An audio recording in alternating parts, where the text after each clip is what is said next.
My guest today is Elle V, who is a mountain athlete, transformation coach, and author. Elle made a bold decision to leave her practice, her identity, and years of past baggage so she could rediscover herself and build a life on her terms. In today's episode, she and I talk about her book, The 90-Day Life, How to Live More in 3 months than you have in 3 years.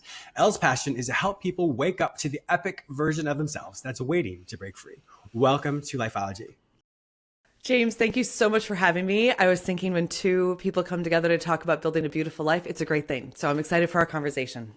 Well, I am as well. You and I had such a fantastic pre-call talk, and I didn't realize you were in DC. You gave up your practice. You went to Miami. I mean, just like me. It's like we are twins. I'm obviously the younger one, but I'm just kidding. But it's such a pleasure to have you on my show today. I'll put up more moisturizer. I love it. No, I told you I love your glow. It's gorgeous. I'm motivated now. Thank you. Now, you and I actually met a year ago. We met a year ago, I think through LinkedIn or something like that. And so many things happened for you. The person I met, and that was how we met, it was a different, I don't say version of yourself, but perhaps it was. And then when you came back, when you decided to be on my show this time, I was like, oh, wait, who is this? And then, of course, oh my gosh, of course I know who you are, because I knew you under a different pretense. Not to say pretense, different version. Walk me through the changes of who you were versus who you are today. Yeah, well, I would first say the surface version is I was this high achiever with this great career. I had everything on paper. It looked good. I could describe my life to someone and they say, you're doing great. You're living in a city. You have your career. Everything's wonderful. But I knew that it wasn't the path I wanted to stay on. I was feeling stressed and burned out. I was surrounded by suits and status. And I just felt this rub, this like deeper itch inside that something was off. Something was awry. Now, I changed my circumstances in life completely, but the real story and the deeper story is I was a woman who was on a really destructive path. I had my own fears, insecurities, false beliefs, pretenses that I had to prove myself to the people in my life and the world. And that led to a cascade of stress and burnout, which led to a cascade of really self-destructive behaviors where I wasn't taking care of myself. I wasn't in good relationships. I was in toxic relationships, dealing with anxiety and depression and gaining weight. And when you're in the world of alternative medicine, that's tough because you aren't really living into that version either. So I realized that it wasn't so much about changing my circumstances, but it was about changing who I was and who was in the mirror every single day.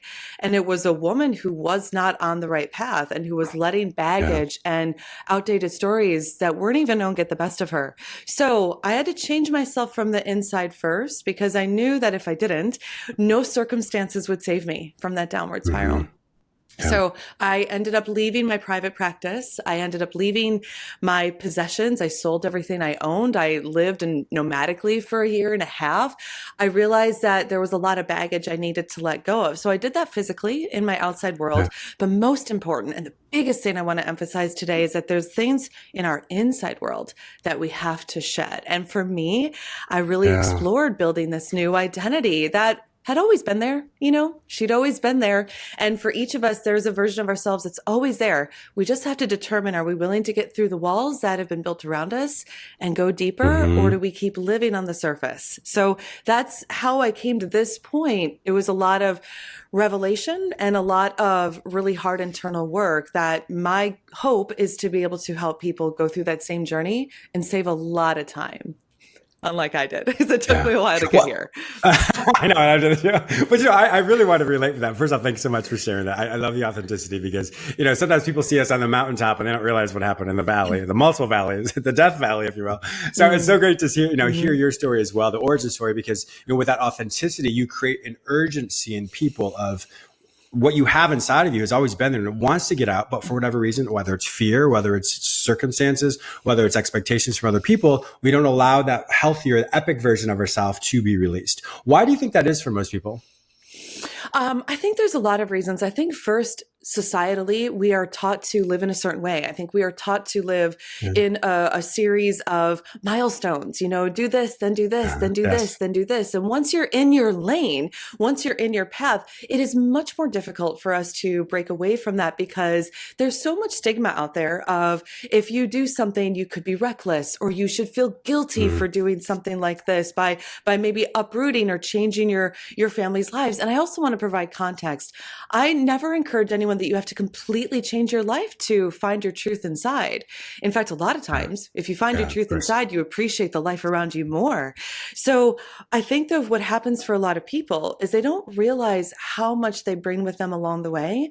And we end up living in this cage of these false beliefs we were given very early, these fears that other people told us when we were young, trying to protect us, these ideas of what's possible, what isn't, what path should you go on, and what path is ridiculous. And before you know it, you're adopting all of these ideas that you think are yours. But if you actually take a second and listen, you realize none of them are yours at all. It makes me think of a quote, and I'd like to share it with you because it'll take about 2 seconds. Sure. And it's from this Thich Nhat Hanh, who's a Vietnamese monk. And he says, silence is something that comes from your heart, not from outside. Silence doesn't mean not talking and not doing things. It means that you're not disturbed inside. So I share that because people who are on a path where maybe things look good, they think that trying to do more and achieve more and cross more things off of a list will be the thing that makes them find their happiness. But they're disturbed inside still because there are things lingering. Everyone has something lingering deeper. It could be a coping mechanism or self-sabotage, things that are harder to address. So for me, I'm all about, we have to go down into the rabbit hole. The surface fixes don't work. The self-help platitudes don't work. We have to go deeper. The pain is there, but that's also where the truth and the liberation is too. That is beautiful. I love that part of what the monk said. I was thinking about that for myself, and we're all incredibly busy. I'm no different than anyone else, but I found in probably the past couple months, there's a lot of distractions, so my platform is a beautiful platform and I'm very happy with it. Everyone has their own things as well. But I found that as my platform grows, I have a lot of opportunities. And so sometimes those opportunities are incredible. And sometimes I'm like, sure, I'll do this. But then when I take that step back, I'm like, wait a minute, those are expectations. This is something I could do. But at the end of the day, does this create stillness for me? And so when I find that stillness within myself, then all of a sudden, all the noise, amazing noise, or just other distractions in general, really helps me go down to the part of me that says, let all that I am wait quietly. So my faith, I have a faith in God. So there's something I read that says, let all that I am wait quietly before you, for my hope is in you. And so for me, when you wait quietly and you find that stillness within yourself, that really gets to the heart of who you are. So you break through, we all, as a therapist, this as well, the onion aspect, you peel the onion away and what's really at that core. And so when you wait so quietly and you find that stillness of who you are, that is where that intrinsic peace comes. That's where the heart of who you truly are. And from that, then you can see how to rebuild that, to see what, now this is the epic life that you talk about that I want to build. I feel like there's 2 layers to that are so important. And I'd like to touch briefly on both. The first is, a lot of times when people are trying to evaluate and think about life, they're thinking too much. They're using their head far too much. And I find that a lot of times, the reason why I emphasize silence and how you can actually create urgency with that silence is when you use your mind to ask yourself the right questions. Is this the right path? Is this the right fit? But actually observe yourself. You have to listen to what your heart and your gut are telling you more than anything else. Your mind will try to logically say, James, this is a great idea. You should absolutely do it because you're flooded and it's awesome and you should pursue everything. And you can logically talk yourself into something just as much as people can logically talk themselves out of something. So the underlayer I see, and it was a wake-up call I had, I talk about this in my book, but if people feel like there's this disconnect in their life and they feel empty or restless, things look good, but they don't feel like they're content, or maybe the opposite, things just are not going in the right direction. I talk about this idea called the ping, and I love talking about it because we have these moments in life I believe, Mm-hmm. where our soul, our truth, our being, whatever word you want to use, is trying to tell us something. It's trying to say, no, go this way, go this way. And I remember when I was in DC, I saw a post from an old college roommate of mine, and she was up somewhere in the Cascade Mountains, decked in mountaineering gear, on a summit, on top of the world, surrounded by all these beautiful snow-capped peaks peeking through the clouds. And I just said to myself, oh, I wish I could do that. And it made my heart hurt. And interestingly enough, along the way, Yes. as I've made my own changes and my own transformation, people have said to me, I wish I could do that. I wish I could do that. And then I realized people need to Mm. understand that there's a inner evolution they need to go through. And it's not, I wish I could do that, but you need to Mm-hmm. listen to Yeah. those moments when your soul is saying, no, you want this, go here, not here, go here. And Yeah. then ask yourself the question, how can I do that? How can I make that possible? How can I fold that into my life? I think we're taught to ask questions that make us feel fear and make us want to stop in our tracks, or make us be overly ambitious Yeah. and do completely the opposite. So you have to observe yourself, and you have to observe those signs, because they are there, not to be cliche, but I always say, listen to the Yeah. pings. If there's something that's making your heart hurt, you need to pause and observe, and then see, what do I need to do to pivot that way? And for me, that meant going away from suits and status to summits. And I'm so grateful. And it took a lot of courage to do that, but you do have to go deeper. I appreciate that. And it's so interesting because we all have those pivotal moments. And sometimes we don't realize a pivotal moment is happening. And so when we all of a sudden, just for example, if you hadn't really paid attention to that photo, that was a huge moment for you. So if you had seen it, like, oh, it's great. And then you were distracted by something else, or you went a different way, who knows what would have happened? I mean, I believe you would have gotten to there eventually. But once again, when we do that, sometimes we take a little bit longer than we should. But it was, what was I going to say here? But the part of that what I think is so fascinating is everything that if we feel like this is what I want to do, but I'm not sure. I always think that, in psychology, what you think about determines what you feel, determines how your body responds. If we're aware of how we act or how we're acting in the moment, that's a huge tell. So if I have unrest within me, how am I showing up in the world? If I'm annoyed with you, or if I'm annoyed in traffic all the time, or I'm late for my business meetings, or wherever that is, your body is telling you something. So I think that's a really good entry point for a lot of people to say, if they don't know what they want to do, well, how is your comportment? How's your behavior? How are you manifesting? What are you doing in your life? Because that's going to immediately tell you if that's the direction you're supposed to go. So you're talking about if your heart is how your heart feels, etc. And some people can't feel that, then just simply look at how is your body? Do you have aches and pains when you're in a certain place? Your body will always tell you what you need to know. And that's like, oh gosh, well, if I'm not in this traffic all the time and I'm on a mountaintop, that feels a lot better for me. Let me try that. And so I think it's a really good, easy, basic thing for people to do, is just simply say, how does my body feel when I do something? Yes. And I think it's really important that people go that layer deeper and ask themselves the question, what's this really about? And you could apply Mm-hmm. that to so many things, because if we feel really trapped in who we are, which can happen and manifest in a lot of ways. You've mentioned aches and pains. We could see it in self-destructive behaviors, reckless decisions, coping mechanisms, patterns that repeat themselves, wanting to accomplish something but self-sabotaging your progress, right? There's a whole litany of things. And a lot of times people, and I think societally we're taught, stay on the surface and mask the symptom. And if you mask the symptom and you don't feel that ache, then you'll be fine and you can keep going, right? Yeah. And you can keep going, but it's not sustainable. And that's why we're seeing the stress and the burnout continue to grow. And it's not just because of COVID. Mm-hmm. There's so much more deeper happening in the world. So I think it's really important that if people find themselves really confused or unsure, and they're not sure where to go, but they find that they're kind of lashing out in the world, or they don't feel like themselves, just ask, what's this really about? Like, it's never about the dishes when a couple fights. It's never about the food or the alcohol. It's about the misery inside. Like, there's something more. Mm-hmm. And it's sometimes really scary to go down that hole. Yeah. And it can be very challenging to go down that hole. And I think that's why I'm always such an advocate. I know you can very much appreciate that. You have to have guidance in that journey. And I think when people feel either afraid to face the guilt and shame of their own behaviors and decisions, or afraid to feel labeled labeled or stigmatized, like what we see in anyone from executives to athletes, it's very easy to keep that inside and put on the good face.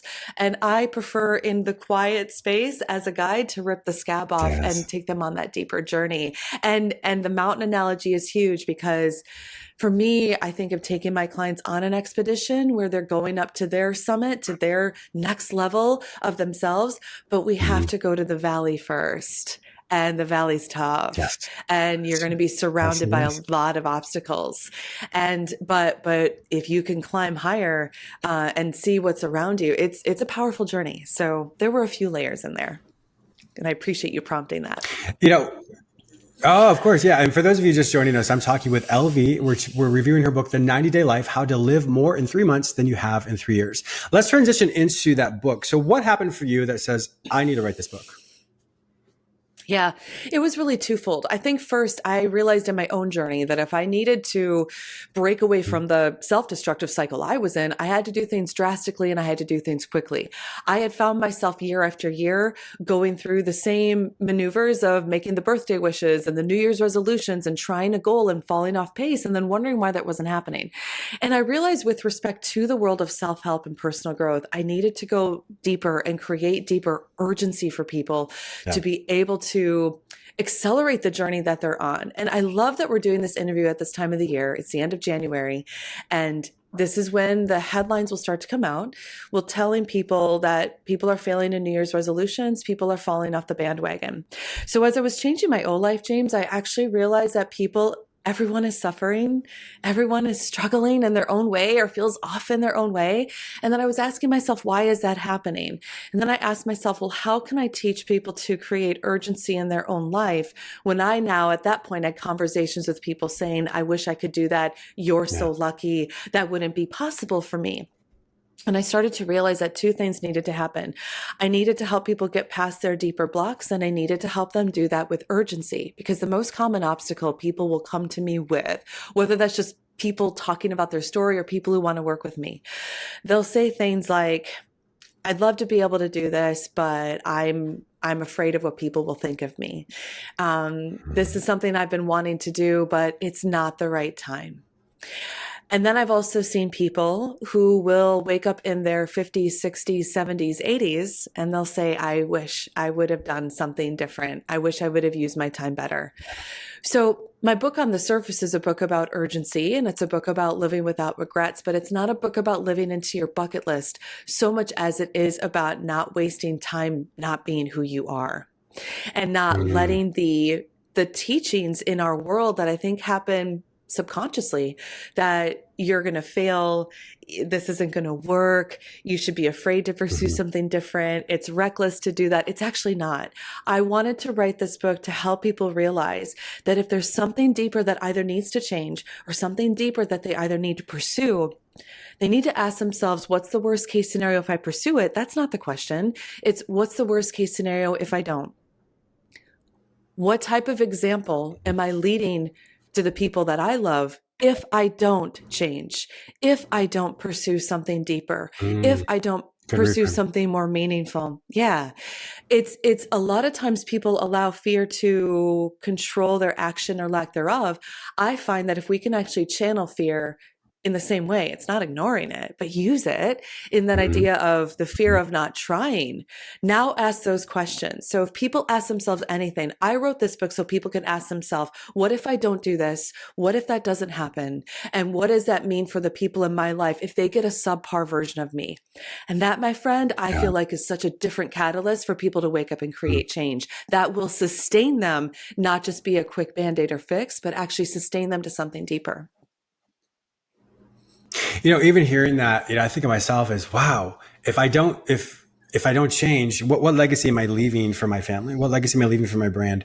And something that's so important, because that really stirs that urgency, because, time, like you talked about before, time just doesn't replenish. And so the urgency aspect of, if I don't do this and this is what it is, then I've squandered my life. And obviously no judgment whatsoever, because we all have decisions and choices we make, but to really reframe that to say, how will my life be if I don't do this? And so I think that is such a powerful reframe, because it really puts things in perspective in so many ways. Yeah, it's interesting because being an avid mountain lover, I could throw mountain analogies everywhere. And in this, I think about this concept of the summit window, and I can't help myself. It's just me, right? And there's this idea in the mountains. I talk about Oh, this in my book and in my expedition program about the summit window. In the actual mountains, Himalayas, as an example, every spring there's this window of time where you can actually summit the mountains. It's not even a season. You get a couple of days where the currents and wind streams are quiet enough that it's not blowing 100 miles per hour, that you're not getting feet of snow and caught in a storm. It's the last place you want to be. You have days, and people will spend tens of thousands of dollars to get a chance for a couple of days. It is a window of time, and once it's gone, and you have to wait another year. So I talk to people about this. They'll say, I'm so inspired by listening to your story, or I'm so inspired by this podcast or your book. It's great. And it's wonderful. Like, that's part of the point. You have to have inspiration as a catalyst. But I love to say, don't miss your summit window, because your inspiration right now, this wake up call you're having, will never feel as real. The pain that you feel inside will never feel as raw. The emotions and the thoughts and the questions that you're asking will never be as on the surface as it is right now, until another thing happens, maybe another interview or another book or another opportunity. That could be months to years down the road. You don't know. So I really encourage people to listen to their summit window, because it's happening all the time, actually. You need to recognize that wake up call you're having right now will never feel as real. And if you let it slide, logic will kick in and excuses will kick in and say, oh, just wait. Life is good. You're fine. Just ride it out a bit longer. And that's why we see the quarter life crisis and the midlife crisis and the slumps and happiness and all of these things. So use the summit window. And you actually can create it. You don't have to wait for some mountain out there. You can actually create it by seeking things that will inspire you to change. yes. I love the concept of the summit window, and I'm excited. I'm like, I want to go to this. I'm going to go to the Himalayas and do this. But I always think there's also like a season of grace. I always think there's like a season of grace or a season of inspiration. So when something happens, you're given the creativity, you're given the drive, you're given the motivation to do something. And then if you wait a little bit longer, then all of a sudden it starts to dwindle and it starts to get less and less and less. And so it's unfortunate, because we all have these amazing opportunities. And if we don't take that time to really sit with that and focus on that, then unfortunately that starts to be depleted, or either we logic ourselves out of it, or all these things happen. All of a sudden that beautiful moment that was given to us is now perhaps given to someone else, or something else happens. And then now we're back in the same hamster wheel until something else comes along. I do really love how you said that you can create opportunities. I always think the way I look at this is, I do all the hard work, and then my higher power creates the opportunities.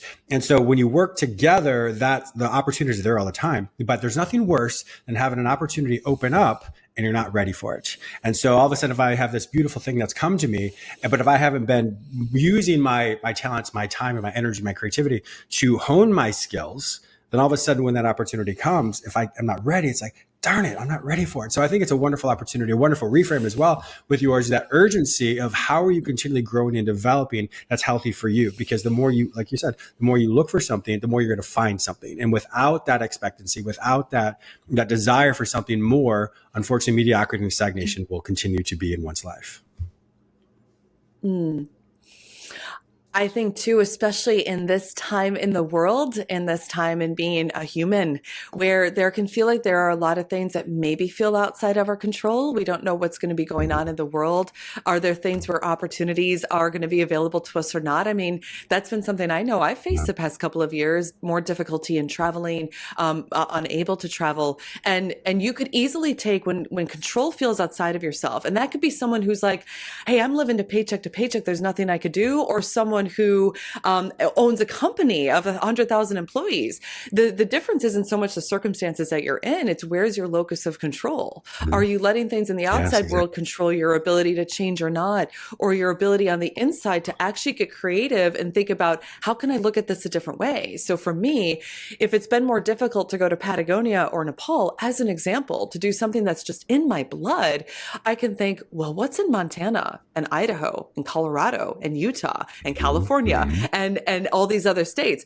And you realize one of the things that I'm really adamant about as I'm coaching clients is, I want to make sure that as people are looking at making changes in their life or wanting to accomplish something in their life, we got to be really careful that it's not about just accomplishing the goal or doing a bunch of things, crossing off a bunch of to-dos and feeling successful by some quota they've met.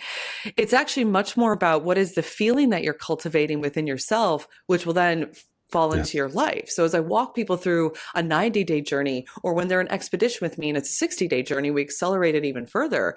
I want to help them cultivate what is the experience that they want to live into every single day. And that's not so much about what you're doing. It's more about who you're being, right? So Exactly. if you actually realize that you can fall more in alignment with who you want to be and get in more into that lane and not let other people's definitions hold you back, then whatever goals or opportunities or experiences happen, not only is it more seamless and more rewarding, but it's happening more because you're in alignment, right? You don't have to force the goal to happen. You don't have to push it to happen, but it's getting in alignment with yourself and taking away those layers. That's where the key really happens, I think.